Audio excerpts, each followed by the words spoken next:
Bonjour, c'est Amandine pour être essentiellement bien, la deuxième vidéo qui fait suite à la précédente où je vous parlais des 7 produits de beauté à éliminer de votre salle de bain pour vous aider à tomber enceinte ou pour vous aider à poursuivre une grossesse en pleine santé et pour vous aider à faire en sorte que votre bébé grandisse de façon optimale pour être en pleine santé le jour de sa naissance.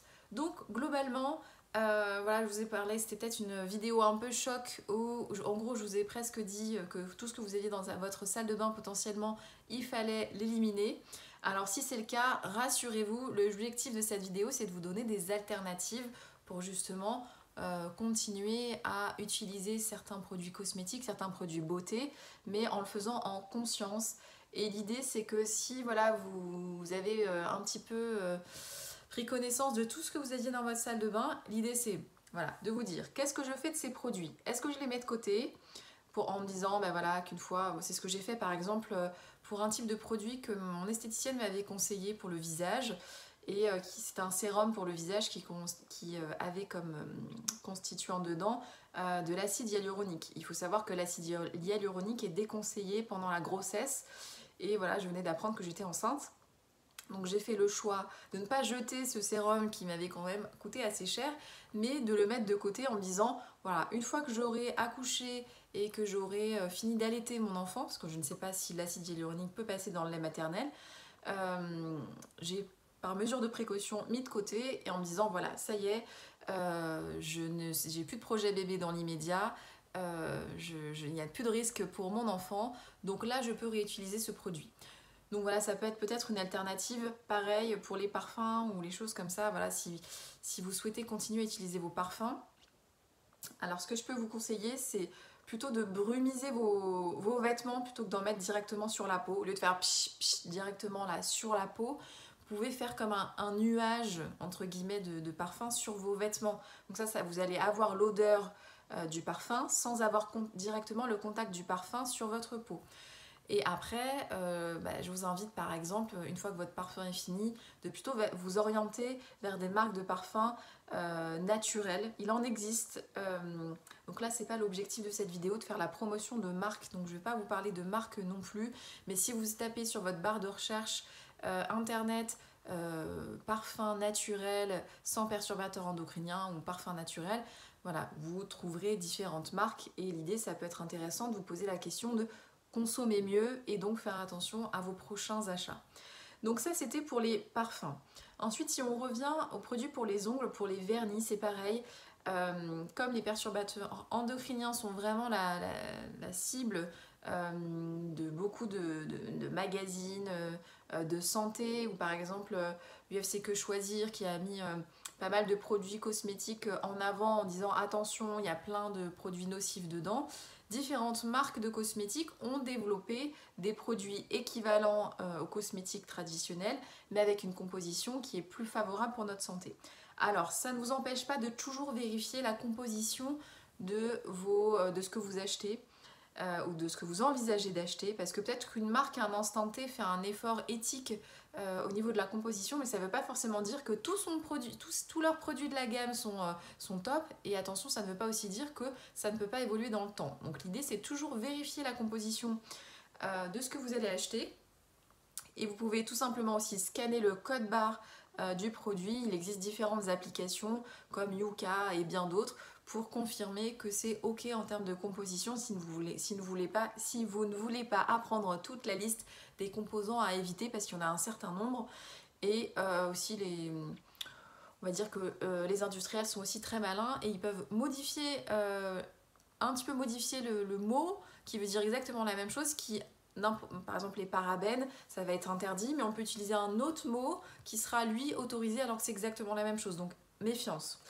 Donc les vernis, il existe différentes marques qui ont été développées justement en évitant tous les produits qui sont dans la ligne de mire actuellement sur les perturbateurs endocriniens.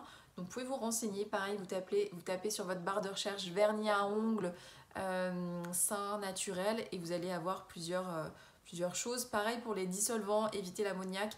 Et vous pouvez retrouver, alors c'est pas l'ammoniac, c'est l'ammoniac, j'ai un doute. Bon, bref. Globalement, vérifiez la composition des dissolvants.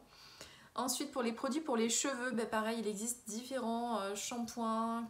Alors forcément, là, je vais vous conseiller plutôt du bio. Attention, le bio ne veut pas dire toujours que c'est sain, parce qu'il peut y avoir un petit pourcentage de produits non bio qui peut être très néfaste pour votre santé. Donc toujours vérifier la composition. Alors forcément, si vous avez des labels bio, c'est plutôt favorable. Écossaire, AB et compagnie, globalement c'est quand même un gage plus sécurisant, mais pareil, vérifier la composition des ingrédients, parce que il faut savoir que la réglementation sur les cosmétiques n'est pas la même que sur la réglementation de tout ce qui est aliments. Donc comme nous considère, enfin, nos chers ministres, etc., enfin bref, où la Commission européenne considère que la peau ne véhicule moins de produits néfastes que si on les ingère, la réglementation n'est pas la même. Bon, il faut savoir qu'il y a quand même différentes études qui ont été faites, comme par exemple celle de l'Agence nationale de sécurité sanitaire, l'ANSES, qui démontre énormément de perturbateurs endocriniens et que justement, tous les produits cosmétiques qu'on va mettre sur la peau, il va y avoir un passage au niveau de la peau, donc au niveau du derme, et qui va pouvoir rentrer dans le sang et donc perturber complètement nos hormones. Donc il existe des shampoings solides par exemple avec une composition réduite en termes des ingrédients, des après-shampoings, des coiffants. Alors plutôt, je vous conseille plutôt de la cire coiffante à base, pourquoi pas de cire d'abeille ou autre. Plutôt que des lacs, les colorations, il existe des alternatives avec des colorations naturelles, ou pourquoi pas faire juste des mèches, parce qu'en fait des mèches, le temps de pose va être beaucoup moins long et va être sur une beaucoup moins grande surface au niveau du cuir chevelu qu'une coloration, donc ça peut être aussi une alternative, voilà, entre deux. Ensuite, pour les produits pour le corps, les savons, alors je vais plutôt vous encourager à prendre des savons en pain de savon un peu, exemple savon de Marseille, mais attention, savon de Marseille, ça ne veut pas forcément dire que c'est un gage de qualité, parce que voilà, il peut y avoir des savons de Marseille en fonction de leur composition qui soient plus ou moins bons. Globalement, voilà, toujours regarder la liste des ingrédients, plus elle est réduite, mieux c'est. Et voilà, globalement, les pains de savon seront toujours mieux que les gels douche en termes de composition, parce que plus on va mettre un produit liquide dans un récipient, plus il va y avoir d'eau. Et l'eau, en fait, c'est là où il va y avoir le plus de développement microbien. Donc, dans ce cas-là, l'industrie voilà, cosmétique va devoir mettre des produits pour stabiliser, en fait, le produit, pour éviter qu'il y ait des microbes, etc. Et pour justement favoriser voilà, le fait que le produit ne soit pas nocif au niveau du développement microbien à l'intérieur.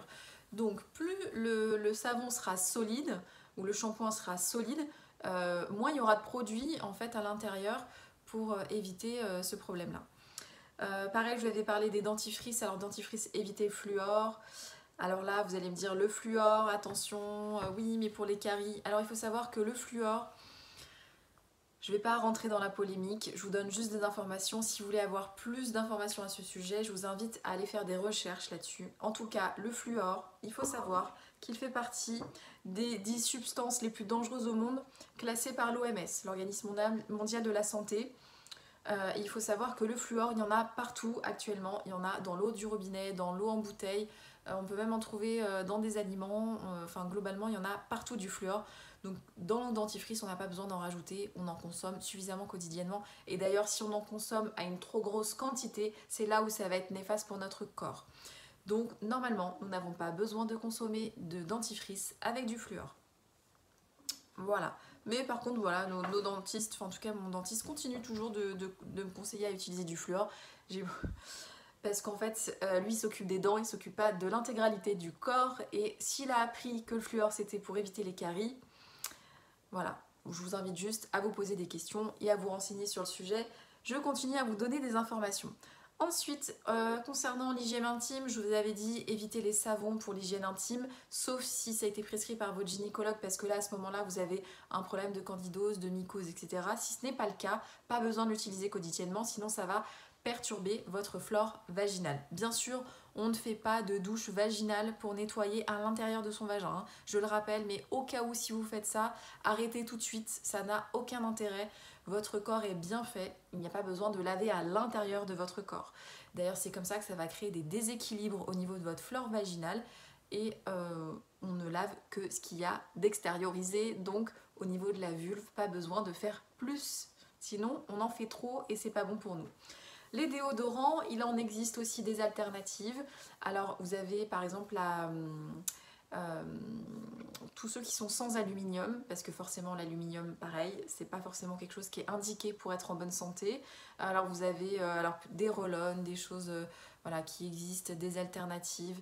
Vous avez aussi bon, d'autres choses, mais comme je ne vais pas vous citer de marque, sauf si vraiment ça vous intéresse, je pourrais vous dire en commentaire plus d'informations, dites-le moi si vous voulez en savoir plus. Globalement, évitez les déodorants standards et renseignez-vous pour savoir quel type de déodorant sera mieux pour vous. Ensuite, pour finir, sur la thématique des 7 produits à éliminer, donc comment les remplacer, les crèmes solaires, il existe différentes crèmes solaires maintenant où ça va être comment dire, des filtres UV qui vont être minéraux et pas synthétiques. Et du coup, ce sera beaucoup mieux pour votre santé. Pareil, si vous tapez dans votre barre de recherche internet crème solaire naturelle, vous trouverez plein d'alternatives et évitez les lingettes auto-bronzantes. Voilà, c'était la vidéo qui faisait suite à la précédente sur quelles sont les alternatives des 7 produits beauté à éliminer de votre salle de bain pour pouvoir tomber enceinte et pour vous faciliter une bonne santé pendant votre grossesse, voilà, pour éviter les risques au niveau de votre bébé. Voilà, j'espère que cette vidéo vous aura été utile. Donnez-moi vos avis et vos commentaires juste en dessous, je serai ravie de les lire. Et si vous le souhaitez, abonnez-vous à ma chaîne, commentez, likez, un petit pouce bleu en l'air, ça me fait toujours plaisir. Et en même temps, ça permet de continuer à me soutenir pour continuer à vous faire ce type de vidéo. Voilà, j'espère que vous avez apprécié. Je vous dis à très bientôt. Ciao!